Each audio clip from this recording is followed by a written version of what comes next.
So mo na example sa atong 2 to 3 inches daraw. Gamayng panahon lang guys, no? Pwede na siya ma-breeder. 2 months, a breeder na sila. Pwede na mo itlog, no? So check ta.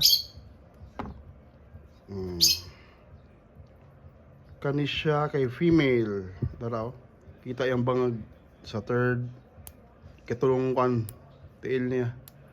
Kani female. So kani check po nato.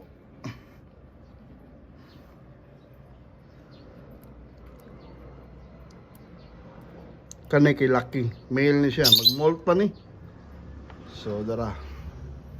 So mo na example sa tong 2 to 3 inches. Dara. So far so good. 2 to 3 inches. Dara.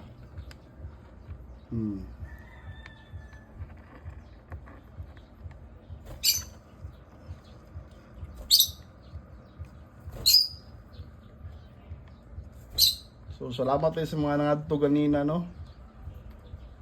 O ni kawalo na mo. Amalit. Akong tabang na, no? Salamat.